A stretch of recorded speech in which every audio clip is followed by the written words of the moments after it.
All right, let's talk a little post-spring Illini football. We talked about the spring game a couple days ago, but Joey Wagner joining me now. Joey, how are you, man?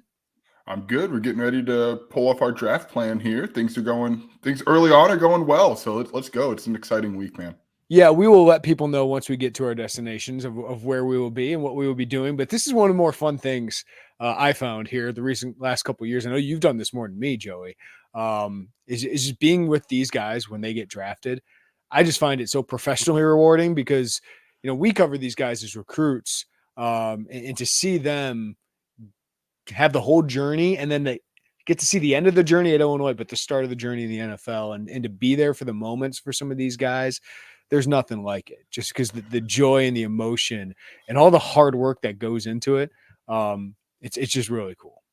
Yeah, it is. It's awesome. First one I did was Kendrick Green, and then Vidarian Lowe 2 years ago. Last year was at the draft. We also have to say, especially for these draft parties, like it's rewarding for us to know that we've done it professionally for 4 years in covering these guys, and that they're willing to let us into their moment, and their families are willing to let us into their moment. Like that's just not something that we take for granted. Like it means a lot to us that we've feel like we've done our job well enough to build these relationships and build that trust to go into these and Because know it's that we're going to intimate, tell the man. story right. It is, yeah. Because Chase Brown was struggling there for about a round. He knew he was going to get drafted, just didn't know where, but just the wait is so hard for those guys, and he had to wait a day longer than his brother. But I think that's part of his story. And I know we take it really seriously to be able to have that access to be able to tell these stories. But I just find it so. Hopefully, we can convey the emotion because it is such an emotional time, just everything that goes into it. So, can't wait to tell those stories. But we got plenty of other things to talk about. We will talk about the NFL draft, where we kind of project these guys to go round wise. I'll have a mock draft for the Illini here coming up later today. We'll post it on Wednesday afternoon at some point. But let's go through some questions about Illinois football, Joey, and we'll get to the big picture of Illinois football here that I think a lot of fans are feeling right now. But we've had a lot of players enter the transfer portal here recently. 12 players during the spring have entered the transfer portal. So I'll just give it to you, and you can go in through some of these players and go in depth about it. But on a scale of 1 to 10, 10 being absolutely concerned, house on fire, what is your level of concern about 12 players entering the transfer portal? Probably about a 3. A lot of those guys. Look, we say this. We don't want to, you know, crap on any guys on the way out the door. But the reality is, a lot of these guys who transferred were in that third string. Like they've been here for several years.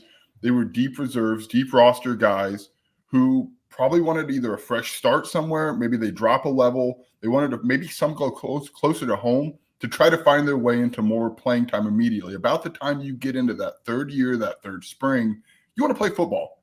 And if there's not a path to do that, I understand where one, it's beneficial for Illinois because now they've got some scholarships banked away to try to improve their roster in this transfer window. And it's beneficial to these kids to get a chance to go somewhere and to try to find their way into playing time. Now, we say that Anthony Johnson and Zach Toby are the two that you look at and you say, yikes. Like those guys seemed like they were in the middle. They're in the conversation to play significant snaps this season. I know Brett Bielema, when talked about Anthony Johnson, talked about how he wasn't starting and really tried to, it felt like to me, minimize kind of that moment that we had all found out that Anthony Johnson had entered the portal.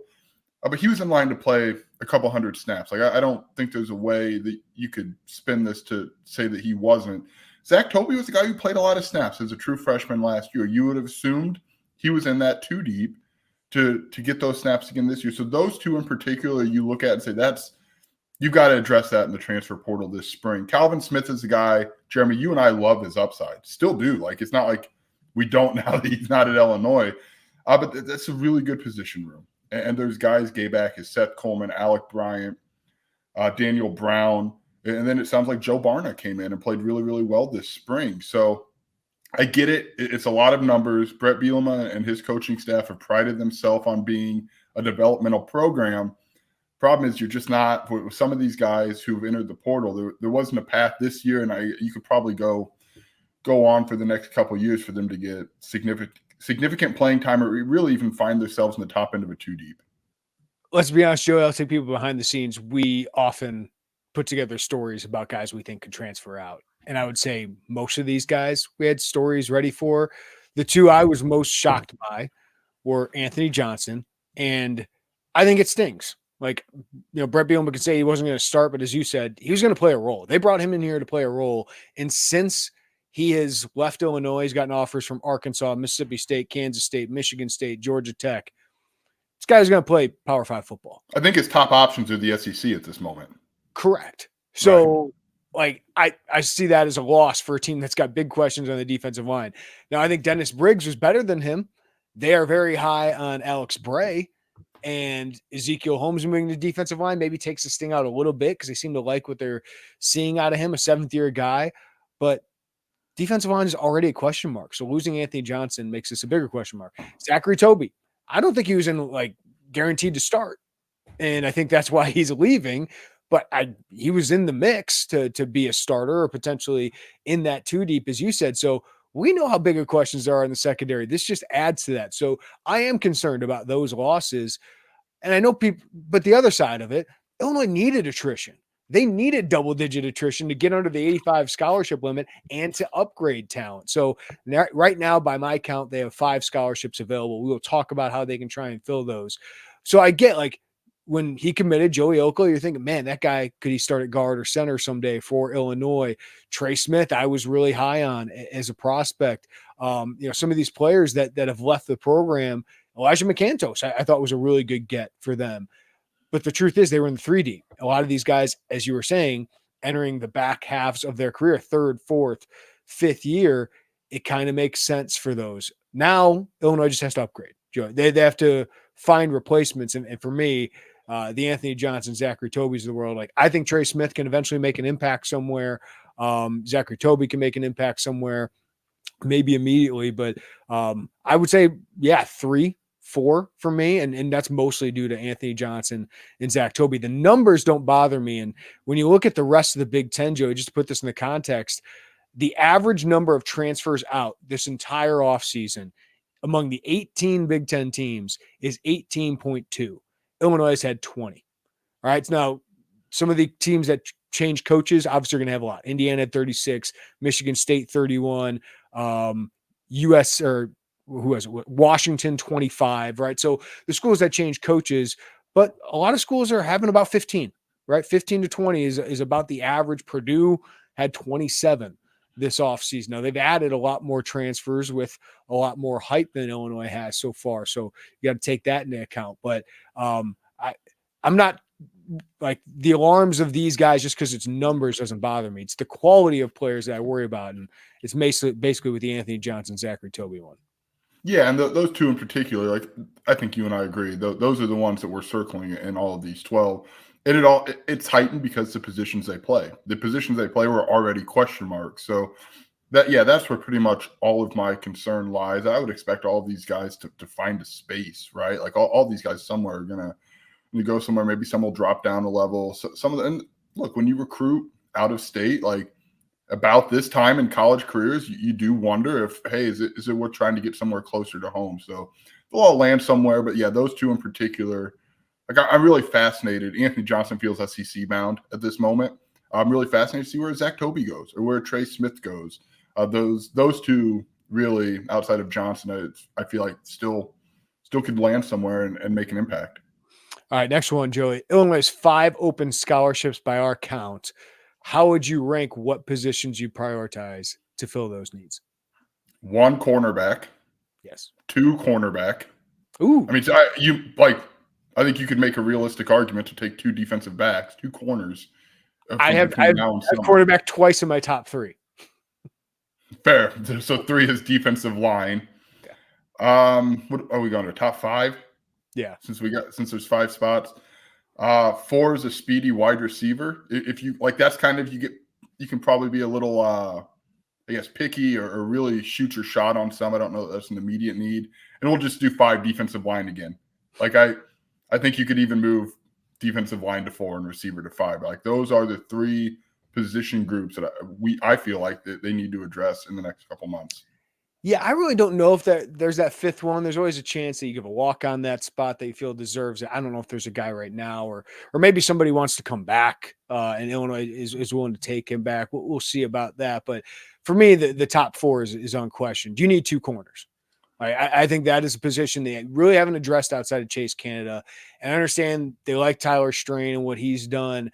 We've seen a lot of Tyler Strain. Now we haven't seen him in the nickel. Maybe that's different, but I need more talent. I need more experience at that position after what I saw last year. I think these guys are going to get better, but this position, I mean, what you were a couple of years ago compared to what you are now, like you should be able to sell this position with Quan Martin. I would even throw Sidney Brown in there, even though he's a safety, but Devin Witherspoon, you should be able to sell that. And I just feel like they haven't quite done that yet in the transfer portal. So that's a position I would invest in as well. Like my NIL money, corner is the biggest one. Like I had defensive line a couple weeks ago, but now with Toby leaving, I think corner is certainly the one. But defensive line, you need a rotation player. You just need somebody that can help you.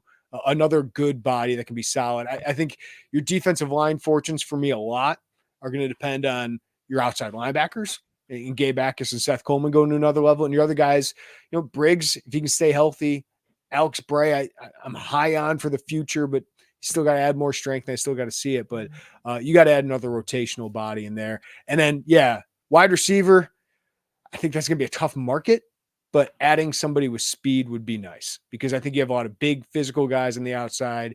You got some guys in the slot that I think can be productive, but just somebody that can stretch the field. I don't know if you have that. No, I agree with that. Now, at that point, I'm curious. You're seeing a lot of receivers enter the portal. Justin Stepp has been at SEC programs that, whether it be South Carolina, before that at Arkansas, where some of those guys may circle back, or guys he recruited at those schools that went elsewhere. Like, I'm curious where those connections that he's built over the last couple of recruiting classes, I wonder if any of those can pay off at Illinois. I don't know. I'm not trying to indicate that, hey, there's a guy they have in mind, because to our knowledge, I mean, we don't have, I guess, that knowledge, but he's just at those programs, you see a lot of offers, you see a lot of faces, and I just wonder if any of those will circle back that he might be able to tap into an old connection. Yeah, and I'm interested to see what Illinois' NIL capabilities are, because, man, you're talking about SEC programs and all of that, Right. Joey. Like Illinois, like we just had Isaac Trotter on talk basketball. He's like, Minnesota's a have-not. I think Minnesota basketball, like Illinois football might be a little bit better than that, but I know it's been imperative for them this offseason. They've been trying to raise money for retention, number one, which has been pretty good compared to the rest of college football. But they also got to add talent here, and you're going to need that in this market because the demand is higher than the supply right now in the transfer portal.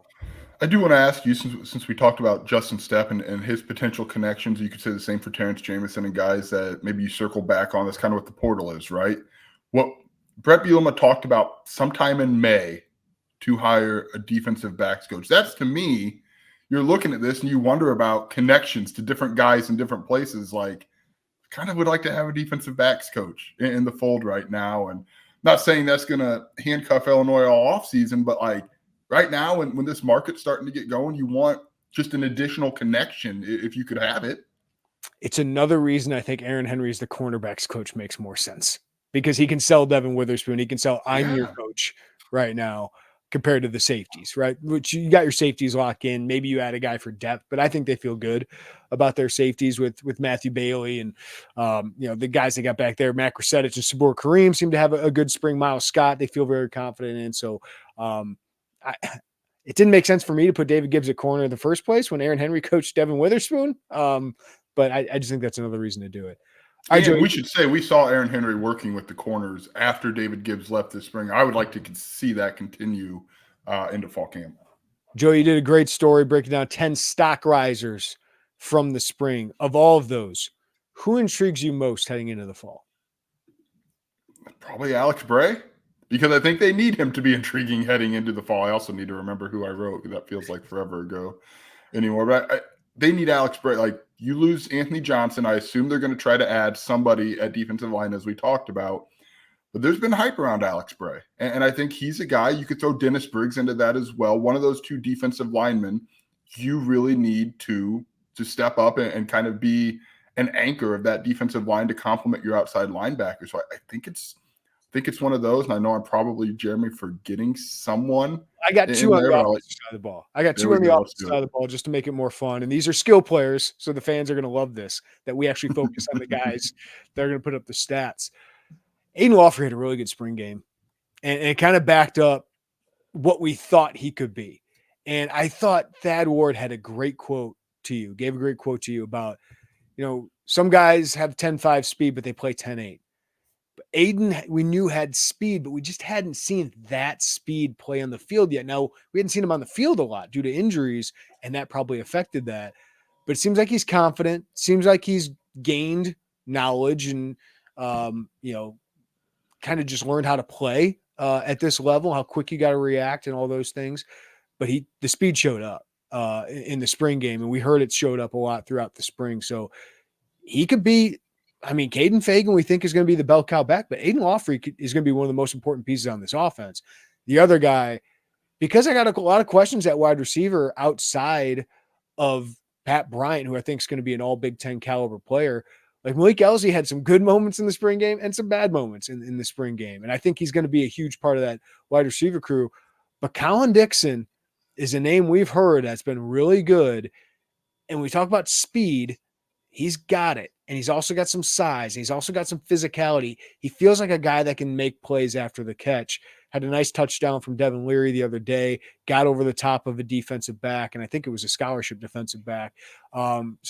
He just intrigues me in a wide receiver room that after Pat Bryant I got questions about. I feel like Colin Dixon can find his way to making plays.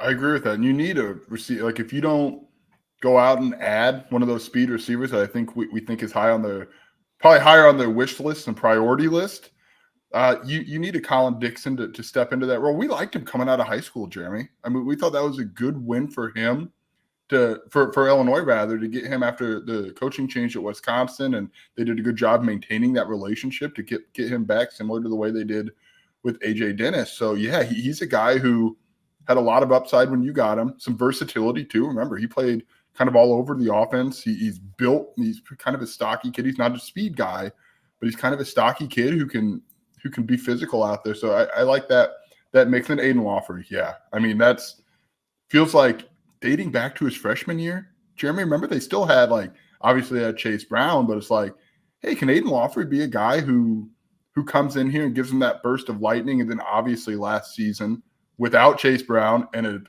a host of really, really big running backs, we thought that he's battled injury. That's kind of been his thing. He said, well, I don't feel like I've been injured that much.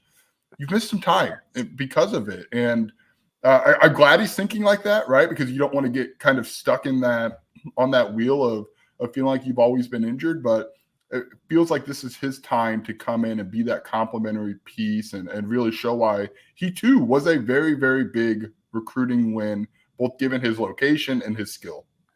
I think there's room to be two showcase pieces in the backfield too. I think nowadays you really don't want, I'm not saying this, Chase Brown should not have to carry it 30 times a game. He had to that year, right? But I feel like, I'm not saying he's Chase Brown, but you saw some stretch runs when you got an athletic offensive line and a guy like Melvin Priestley. Stretch runs. Oh, I love the stretch. Chase Brown made a career of that at Illinois. And then these little check down passes that Luke Altmaier was giving to Lawfrey. I'm like, that's easy. That's easy yards that it just felt like Illinois was not getting, especially early last year. So I think he's a really important piece. All right, Joey, which position do you feel better about after spring ball? Offensive line.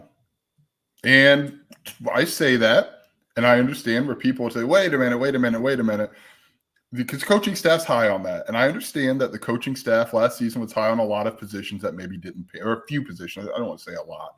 A few positions that didn't pan out in the way that we thought they might. But if you look at what they added on the offensive line, J.C. Davis, at this time next year, we will be talking about, all right, where's he going to be watching the draft? Is that someone we need to go be around? Because he could be a middle round guy. I think that feels set in stone that's a very big transfer portal addition. Was landing him and getting yourself a left tackle and a bridge to Brandon Henderson. Then you look at a guy like Melvin Priestley, who has been impressive. There's still stuff to clean up. I understand the holding penalties he had a year ago. But he looks like he's a guy who's going to be at right tackle. He's strong. He's athletic. and you move Zy Chrysler back to guard. And then, I mean, look, that's just the top 3 of the top 5 with Krutz and Geske, but I think there's more depth. Look, let's say Melvin Priestley doesn't pan out. You can throw Brandon Henderson out there and see how that works. Then if that doesn't, you probably got to move some stuff around. But I just feel like there's more options. Kevin Wigginton, a guy who's probably going to be in the 2 deep at guard. There's more. Hunter Whiteneck. Des Schuster is Schuster. Now, Des Schuster, we haven't seen play in the Big Ten. Like there's still question marks, but I feel like there's a lot of talent there and there's a lot of depth, and it gives you more versatility than kind of a break the glass emergency to move Isaiah Adams like they had to a year ago. And they didn't want to do that. We know that. I just don't feel like there's going to have to be oh man, we didn't want to do that, but we had to. I at least early, it feels like there's options there. I'm going to go quarterback. Ooh. I feel like John Paddock and his late season rise somehow put like a negative on Luke Altmaier. And I don't understand it. There are things John Paddock did better. Like he threw people open. He made quicker decisions.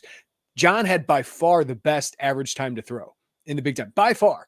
Luke Altmaier was average, right? So he took too many sacks last year. I think PFF gave him credit for 20% of the sacks. So it wasn't all on the offensive line. He held on to the ball too long, I think, because he was scared of throwing interceptions after the Penn State game.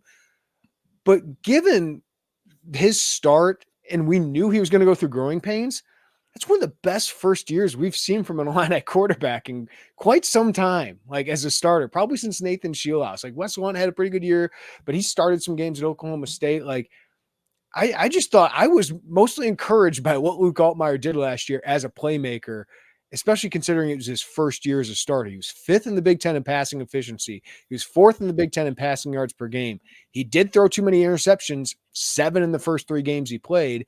He only threw 3 in his last 6 starts, started to take better care of the ball. I know the Purdue game, that fumble was a bad one, but I thought he got better as the season went along. And just because Paddock came in and had a hot streak and played really well, like I'm not going to hold that against Luke Altmaier. And I thought he looked good in the spring game. Like some people thought he didn't play as well. Like Donovan Leary had great moments in the spring game. I also thought Donovan Leary started off and struggled in his first couple series, where I thought he got lucky he wasn't able to throw picks. And then he threw some phenomenal deep balls, Joey. And then he was on target. And I just felt like that guy can play in a game. I don't know if he's going to go win you games, but I think that guy can go play in a game. On top of Luke Altmaier already proved to me that he's a playmaker with his arms and his legs. I'm just encouraged by the top 2 quarterbacks. Like they didn't add a guy this offseason that shows they have faith in Donovan Leary. So, you look across the Big Ten and the quarterback situation, and I go, I think Illinois is solid. I think Illinois is solidly in the middle of the pack with that. And I think Luke has more room to grow, which is why I'm excited to see what he can do in his second season. So, it's not often we've come on here and been like, I feel good about quarterback in the last decade of covering Illinois football. I feel pretty solid about quarterback. Yeah, you know who else knows Luke Altmaier has room to grow? Luke Altmaier. And like that, he's so introspective about that stuff. And when Barry Lunny can go up there to us and say he needs to have quicker decisions, he needs to get rid of, say all of these things. And Luke Altmaier isn't kind of like, what are you talking about, dude? Like he's very much in that same line of thinking. Like that tells me they're attacking that a lot this offseason. And will it show up? I think so. Right. But you're right. After that, it's called what it is, a benching, which probably had less to do with Altmaier and more to do with John Paddock. Like people just kind of turned away from it. It's like between Penn State and Minnesota, Luke Altmaier was a good quarterback. And he did things, especially with his legs, that really helped the Illinois offense and kept defenses maybe a little bit off guard, especially when the running game at times wasn't where we had seen it under Brett Bielema. We had seen it Illinois in totality. So, yeah, I don't understand the jumping off the Luke Altmaier train at this moment. I don't know that everyone's doing that either. But I'm really intrigued and encouraged to see what he can do in his second year with Barry Lunny. And remember we talked about that last year at this time? Hey, Barry, what does year 2 offensively look like? All that happened was Isaiah Williams had his best season. Casey Washington kind of broke out there. Obviously, the running back situation was that. But year 2 matters. and like multiple years in a system matters. I think that's going to really pay off for both Luke Altmaier and Donovan Leary. Now, you hope he's got a better offensive line in front of him. You hope the running game is better than it was last year. His challenge is he's got to be the driving force of that passing attack now. It's not Isaiah Williams. You don't have Casey Washington anymore. Tip Ryman isn't even there anymore. So you're probably going to have growing pains at wide receiver. You're going to need your quarterback to overcome it. The other thing I think we got to mention here, Ray Loney's been pretty good with quarterbacks his first 2 years. Tommy DeVito was pretty dang good. Luke Altmaier was pretty dang good. John Paddock, his 3 games as a starter, most of it was pretty dang good. So I feel like he should give you some confidence too. Which position are you most concerned about after spring ball?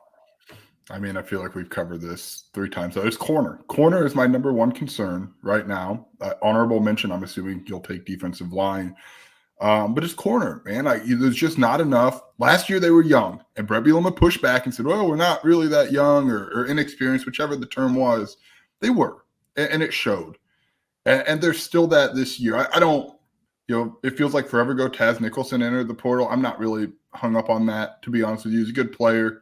I would never say he wasn't a good player, but I think I don't think that's part of the reason we're talking about corners. They didn't really add. They added a JUCO, Chase Canada, who they're encouraged about. I know they've got young guys, Jaheim Clark, Caleb Patterson now in his second year, along with Jaheim Clark with Aaron Henry. But they're still young back there. They're largely inexperienced back there. Like I think that's a concern until they add someone or until we see enough to feel like it's not a concern. I'm going to agree with everything you said about corner. That's number 1 for me. But 2 is defensive line, and I'm so concerned about it because T.R. Edwards has a bunch of snaps at this level. Dennis Briggs has a bunch of snaps at this level. Alex Bray had, a couple dozen? Anichi Sledge had 12, I believe, last year at Auburn. Jeremiah Warren, Pat Farrell, Angel McComb, Demetrius John, Eddie Turk, all freshmen. Like, you got 5 freshmen of your 9 scholarship players on the defensive line. In the Big Ten, that's a concern. That's a concern. So now Ezekiel Holmes is a part of that now. I got to move him on my scholarship chart. So I'll add another guy is a veteran there, 7th-year guy, but it's still concerning. And I think it means the outside linebacker group's going to have to be really good. Maybe you have a 4-down front and you only play 2 of these defensive linemen at a time, which could help them. But still, I'd like one more rotation player. Yeah, I agree with all of that. Now, we say that. In 2 years, I don't think defensive line is going to be on this list because I love the young guys that they've added in that room. I think there is a lot of talent that they have in that room, and I believe in Terrence Jamison to get them out of that. In 2024, yeah, they added 3 defensive linemen this winter for a reason, and now they've lost one. So like they need to circle back and add one again. And it's a spring market is competitive. It is a very competitive market. There's probably not the stars, even though we've seen the quality of players. I think this spring is probably higher than it was a spring ago, right? Just because the way that the portal is operating right now, the money. But it's still a very competitive market, and Illinois is going to have its work cut out for it to add those pieces. But we believe there's reason that they're going to be active in trying to add the pieces that we've largely mentioned. If you gave me the 4-eye technique version of Denzel Jackson from the MAC, I'd take it. Like I need that kind of player. I think that would be huge. This is just the classes of 21 and 22 coming back to haunt you. And it's why missing out on defensive linemen in those classes really hurt you because this is when they were supposed to be taking over. Just the overall, maybe this is just our board, but I see it on Twitter too. It's so hard to I know where you're going. I don't want to give too much oxygen. But I do think, there's disappointment in the program after going 5-7 last year and losing to Purdue and Northwestern and Nebraska the way that you did, right? Like, there's been a lot of missed opportunity, even though the football has been better. Like, we can go over the stats. Like, 18-19 is by far the best record through 3 years for an Illinois coach in a long time. 12-15 in the Big Ten is way better. They're playing competitive football. They're in a lot of games, but they've also missed this opportunity, Joey, to have one of the best 3-year stretches in Illinois football history. That's a credit to Brett Bielema, but it's also like, man, you didn't get there quite yet. And now you've raised expectations and now you want to push it forward. Brett keeps saying, like, I didn't come here to win 5 games. They've won 5 games 2 of their first 3 years and missed out on some postseasons. So some of the fans do seem on edge about the program. How justified do you think that is? Are we doing like an out of 10? Yeah, if you want to. 1 out of 10. 10 being they should jump off the ledge. 4? I get it. It's not that far-fetched to see this program having been in 3 straight bowl games and a Big Ten West championship during that stretch. And I think a lot of the angst right now comes from the way college football is set up and the feeling that Illinois isn't equipped. And I don't think that feeling is totally justified, by the way, to attract the talent that you need to compete. I think they're more equipped to do that than people give them a lot of credit for. There's a narrative out there that Illinois is non-competitive in the NIL space on the football side. I don't think that's right at all. We've said that before. That's not new information. But I think you go back to the end of 22 where it felt like, how many wins can this team pile up? Can they go to Indianapolis? Can they obviously they got to a January bowl, and that fizzled down the stretch. Could you get to an Orange Bowl, though? Like we were talking about that. Right. 10-win season, yeah. And then 2023 didn't build on that. There was a lot of excitement. And I think we probably, in some capacity, overlooked the losses on the defensive side. And then the reality of a first-year coordinator. And Aaron Henry did leave some to be desired last season. I think you and I would both agree on that. I think a lot of people are seeing that and voicing that concern.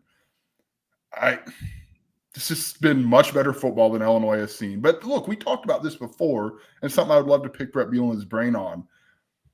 People are frustrated. Like, some of this frustration is mounting because for 3 years, there was a feeling that Illinois football doesn't have to be a 4-win program and top out at 6 wins, right? Like, that's a credit to Brett Bielema. It's a credit to this coaching staff. It's a credit to the administration for giving them the resources to put them in a position where it doesn't feel like that can be like 6 wins is a topper for this program, or 8 wins every 8 years, right? Like an 8-win season every 8 years. Like, they made it feel like it's different. And then when some of that march forward slowed down last year, and it admittedly did, I thought they needed to make a bowl game last year, and they didn't. And some of the ways they didn't happened in a really tough way, right? Like, there were losses to Purdue, to Nebraska. I'm thinking of the first-year coaches in the Big Ten that Illinois lost to, Northwestern, that you feel like, gosh, and you're kind of maybe scarred by what has happened the previous 20 years. So it's a little bit of, I'm rambling here, but it's a little bit of, they made it feel possible, but now you just got to consistently do it, to consistently get to those bowl games. And some of that angst will fill out, or will maybe kind of fall apart a little bit. But I don't know, like 4, I get it. Because you wanted to be amazing. You look back and you're probably 15 points away. It's kind of how I looked at it, from 3 straight bowl games and a Big Ten West championship. Like 15 points. Like that's how close you are to that. But you also didn't do it, right? And you had many opportunities in close games to do it. I'm always going to have, and I'm not trying to make excuses, but I'm always going to have the look back at what I covered from like 2014 to 2019 and how bad it was. Just you can go back to 2012 to 2019. Just how bad it really was. And this program's in a better place with Brett Bielema, and Brett Bielema is going to be here for multiple more seasons. That is, unless there's a complete bottoming out, which I just don't see. I don't see that with him in this staff. But I do understand the angst of going into this year, because if you made a bowl game last year, Joey, or you made it in 2021 and you made 3 bowl games or whatever, made 2 of the last 3, I don't think there's as much angst, because this is a real retooling year for the program. I mean, you just lost how many draft picks? Potentially 6. We'll talk about here in a second. Like, zoom out to 2 years. Yeah, and then you look back and it's like, did we get the most out of that? Probably not. You didn't get the absolute ceiling of it. Now, this staff deserves credit for developing that talent, but also now it's Brett Bielema's roster. It's his recruits, right? Like, of the guys who have been drafted, is it only Tommy, or Tommy wasn't even drafted, Is it only Isaiah Adams that was his recruit? So like that's what we got to kind of. I get why there's this unknown. That's why this season I think is really important to get to a bowl game. Is just be like, okay, reset. Like we are competitive. We can do this, and going to next year after year 4, making a bowl game 2 out of the first 4 years, potentially close to a 500 Big Ten record, and then a lot of these guys will be coming back because I mean you look at it: Seth Coleman, Pat Bryant, a couple of the defensive linemen, Zy Chrysler, J.C. Davis, but you only got 8 seniors on this team right now. So you feel like if you have a good year this year, 2025, I think the schedule is, I forget the revamped schedules that we've had, but that could be a really good year if Brett Bielema's recruits hit. Yeah, look, I think Brett Bielema, I still believe his plan is sound. Oh, yeah. Like I believe in the process that Brett Bielema has had where you're developing guys. And right now, of course, Aaron Henry has to prove to show out, right? Like Aaron Henry's a guy they have to develop, right? Like he's a guy that needs to take a step forward as a defensive coordinator. I think he understands that. Yeah. I'm sure he does. But I believe in the process that he has. And I think when you have a sound process, you have guys who follow that process. Ultimately, I'm not trying to say Illinois is going to be in the college football playoff because of the process, right? I'm just saying that, especially when you compare it to the standards of where this program has been, that process is going to get you probably to bowl games more times than not. And that's not a high bar. 6 wins is not a high bar. No, like, and I guess that's my goal. Like in his first 5 years, if I were Brett Bielema, yes, you're shooting for higher, but if you get to be what PJ Fleck has been at Minnesota, that's a good start. Because Illinois has not been that. Like that is the first goal, is to get to that level. And then you see, can I raise the NIL? Can I get the fans 60,000 in the stands based on those bowl games to take me to that next level, which would be in Iowa or Wisconsin level? That's so far down the road. Like you have to get to that first point, and they haven't gotten there quite yet, but they're in that realm. Like they're still in that realm of like, all right, every year Illinois is going to be in the mix for a bowl game. You just like to get there more often than not. Yeah, and I feel like you can say that about the last 3 years. Obviously, they went to 1. I don't expect this to be a 4-win football team this year. I expect them to be in that 5 to 7 range. Obviously, the losing the Big Ten West and not having some of those guaranteed Big Ten West games is going to make people uneasy about that possibility. More. Guys, start beating Purdue, man. Yeah. But I think the process is there. I understand it's going to take time. And I understand you're getting to the point where that should be showing up more, right? You're going into your 4th year. Like the guys that you've recruited in your development program and you want to develop them, it's time for those guys to step up. Like this is a big Bielema class year. Bielema coaching staff, guys they've recruited. It's a big year for them to show up and to make an impact in winning football games. All right, let's do this quickly, Joe. I know you got a flight to catch here in a little bit. NFL draft Thursday through Saturday. We expect several Illini to hear their name called. Johnny Newton will be the first. So pick Johnny Newton's draft spot. Where you got him going? I have him going on day 1, first and foremost, which was a little bit of a question mark, I guess, over the last couple of weeks. I still think he's going to be a first-round draft pick. The Rams feel like they're going to get stuck in the undersized defensive lineman. We've had success there. He's so disruptive. I feel like 19 is the top end at St. Louis for Los Angeles. So just give me the Rams. Give me the Rams. Don't filling those shoes can't be easy. So, but Johnny would embrace it. I know that for sure. I think he could go anywhere from like 16 to 31. I don't see him falling out of the first round. No. I think people are finally going back and watching the film back. Oh yeah, this guy's ridiculous. Like Byron Murphy is too. Like I get it, but Johnny was a more productive college football player with probably less around him, at least last year. And he was still dominant. Miami feels like a spot for me. I think they're going to try and get an offensive lineman, but I think there's going to be a run right before them. The other team I want to mention, like I considered San Francisco, Baltimore, Houston, or Arizona, Tampa. I'm sure his family would love if he was in back home in Tampa area, but the Dallas Cowboys could be one to watch, right? We saw one of their scouting interns, Josh Brent, former Illini, working him out at the pro day. Wasn't the Bucks assistant defensive line coach working him out as well? So No, it was the Lions, I believe. Lions. So Lions might, man, he'd be good on the Lions, but I'd rather he not go there. I think we'd both rather he not go there. Yeah.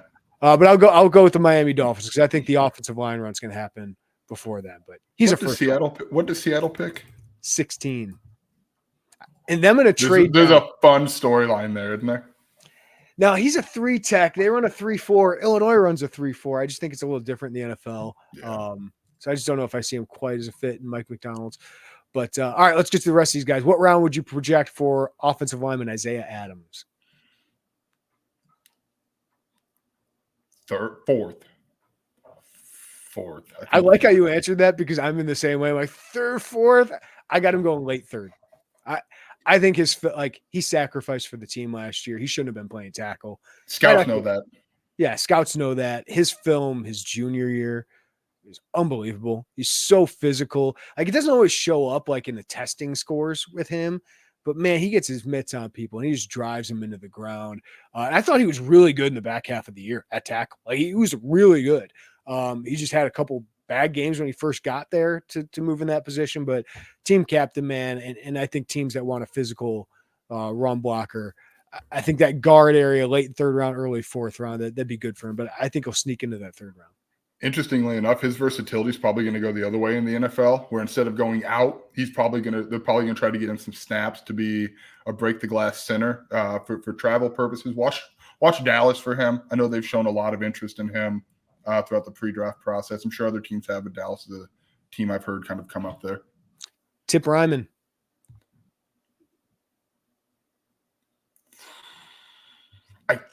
I want to say fourth. I do.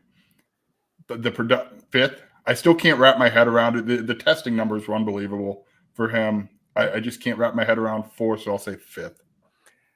I want to say fifth, but the way people are talking about him, Joe, I know. Harder than me. There's a lot of them, but Dane Brugler has him in the fourth round. Lance Zierlein has him in the fourth round. Some of the guys I respect the most. We know Brett Bielema is getting so many calls about him. So I got him going in the late fourth because, listen, there's some hope he goes third. I just struggle because I know he's a good blocker. I know he's going to get the most out of himself. I know teams are going to love him. I know it's a day 3 that is very weak. But those proven pass catchers like Ben Sinnott from Kansas State, Jared Wiley from TCU, I still see Theo Johnson from Penn State.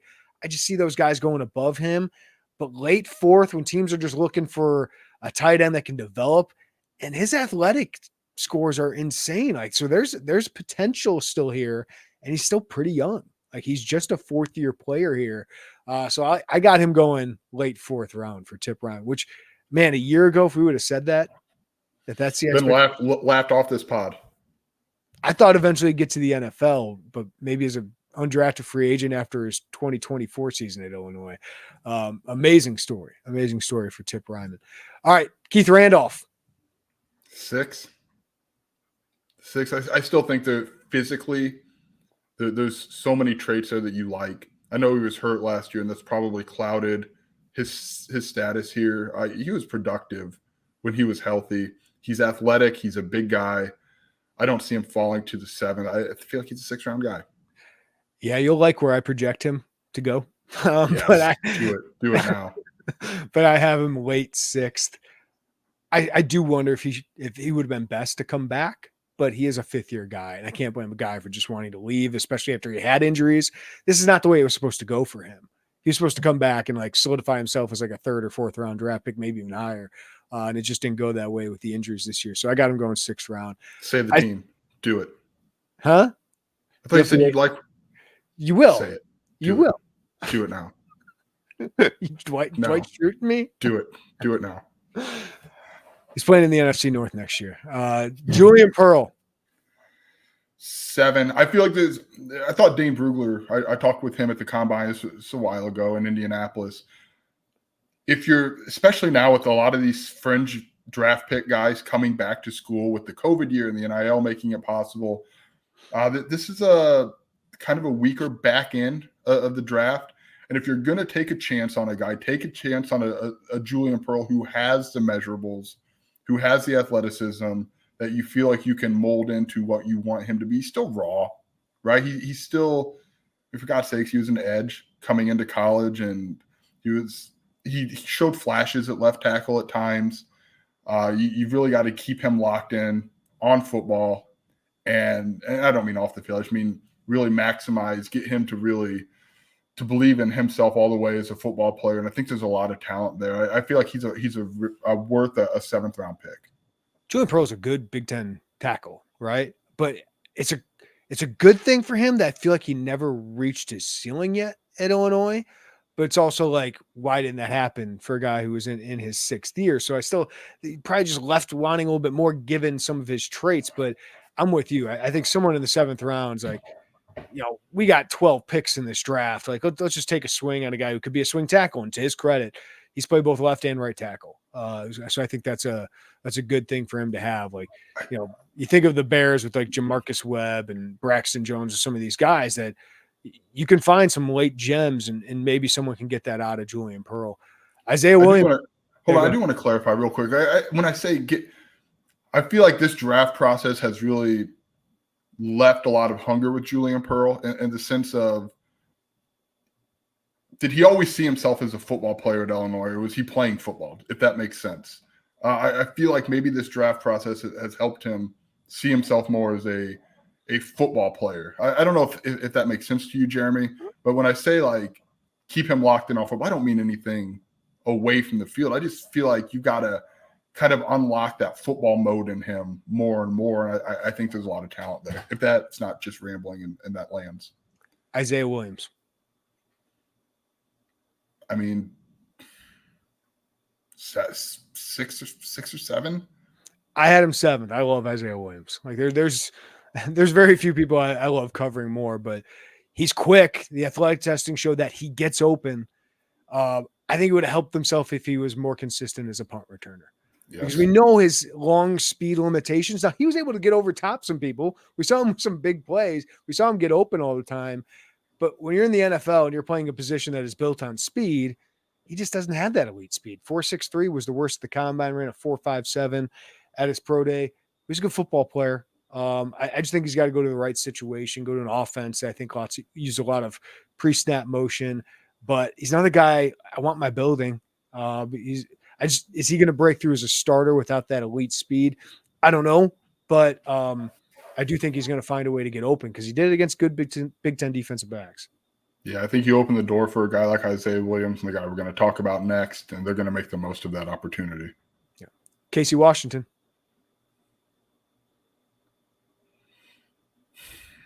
This is a tough one. I'm going undrafted free agent. I am too. That's where I land. To be honest with you, I think that's the best thing for Casey. Pick a spot. Pick your spot and go to a team that you can see opportunity at. He didn't play much special teams at Illinois, to my knowledge, but I think he's going to do well there. But, man, the last 3 games of Casey Washington, and kudos to John Paddock for helping unlock it, apparently, because those two were awesome together. But I didn't think he had that Northwestern game in him. Now, I know Northwestern wasn't full of NFL defensive backs back there, but he was running away from people. And we know he can go up and get it. Great hands in traffic. So I feel like I felt like going into the season, he had limitations, and then he's tested extremely well, right? And he ended the season really well. So he's maximized himself, right? There's no question he's done that. And I think he set himself up that if he gets on a roster, he's going to be a guy that sticks in the league for like 5 years or more. Yeah, a lot of similarities with Tip Reimer, where the production and the testing don't exactly line up. But also, that if you give them this goal of X, like they're singularly on their way to that goal, and they're going to maximize everything they've got to get there. So there's a little similarity. I just think tight end. That's why we talk with Tip Reimer, like the rounds ahead of where we're talking Casey Washington. It's probably the more positional than anything, but the testing and the testing and production don't align. But I think he's a guy that you get him in a door. Who do we compare him? Justin Hardy type of just get him in the door and he's not going to go away. Tony Adams. Yeah. Now, Justin and Tony were different levels of athletes, but yes, I know what you mean. Yes. Yeah. All right. I'll give you 20 seconds. What are the Packers doing in the draft? Probably an offensive lineman because I think they want to move Zach Tom to center. which is fine. I don't care. At this point, I don't expect the Packers to go out and just get an offensive lineman and keep doing your deal. What do the Bears do at 9? I think if Roma Dunze is there, they take him. I have questions about whether he will be. I think the most likely scenario is they trade down a little bit and get either Jared Verse or Byron Murphy. I feel like Flus is going to get that. But I could see Poles taking a big swing at a wide receiver too, because I think he's feeling himself, and I think they want to come out with an elite player. Just a lot of it depends on what happens in front of him. I need 4 quarterbacks to go in front.